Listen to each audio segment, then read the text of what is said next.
بسم الله الرحمن الرحيم. اللهم صل وسلم وبارك على سيدنا محمد. هنكمل مع بعض الفيديو بتاع الكسرة.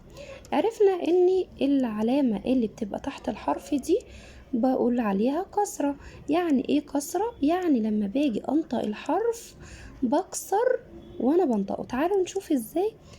ط كسرة طي، ط كسرة طي، ظ كسرة ظي، ظ كسرة ظي، عين كسرة عي، عين كسرة عي، غين كسرة غي، غين كسرة غي، ف كسرة في، ف كسرة في، قاف كسرة قي، قاف كسرة قي، كاف كسرة كي، كاف كسرة كي، لام كسرة لي، لام كسرة لي، ميم كسرة مي، ميم كسرة مي،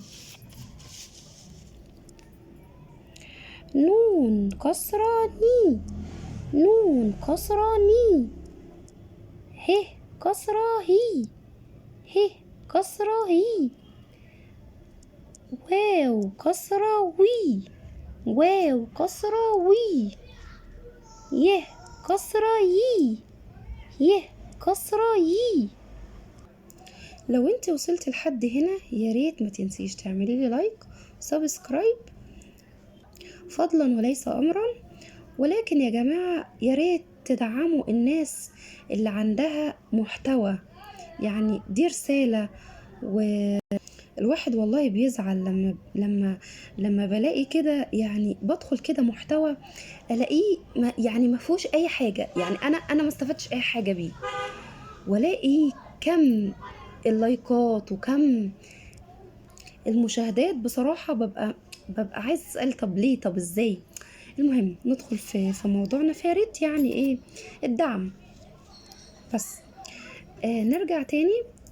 هنعمل الدايرة اللي احنا متعودين عليها بالشكل ده، وهسأل فين، طبعا شاور، فين الطي، فين الهي، فين اليي. طبعا لازم يكون بسرعة يا جماعة، لازم بسرعة، لازم انت تشاور بسرعة، ما ينفعش ان انت تستنى.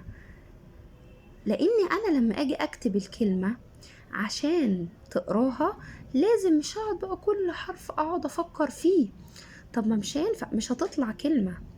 فانا لازم اكون متمكن الاول من قراءة الحرف وبسرعة، ومع بعض ان شاء الله خير بإذن الله.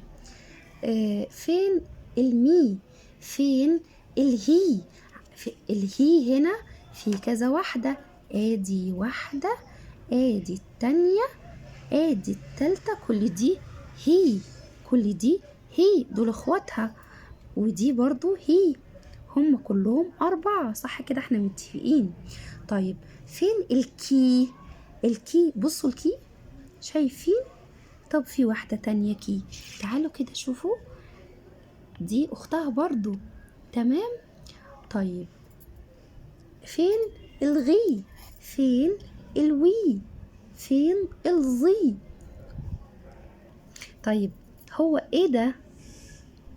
جاوب، ايه ده؟ طيب ايه ده؟ طيب ايه ده؟ طب ايه ده؟ طب ده بسرعة، ايه ده؟ طب ده، طب ده، طب ده.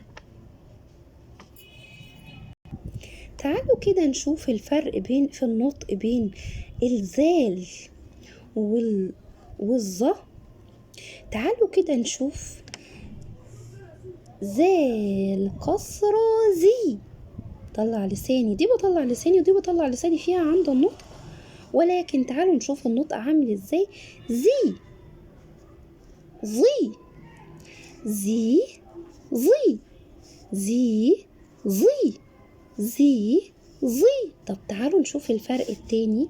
طيب تعالوا نشوف القاف هنا والكاف. القاف الكسرة بقول قي قي قي. خدوا بالكم من النطق، هنا بقول كسرة كي كي. قي كي قي كي. شايفين الفرق؟ القاف دايما طالعة من زوري، احنا متفقين على كده من زمان لما كنا بناخد الحروف اللي في الأول، كنا بنقول القاف طالعة من زوري. قي، حط ايدك على زورك كده وانت هتعرف. قي. الكاف طالعة من الفم، بقول كي. واخدين بالكم؟ انا كده خلصت الفيديو، يا رب الفيديو يكون عجبكم. استنوني في فيديو جديد، واستودعكم الله، والسلام عليكم ورحمة الله وبركاته.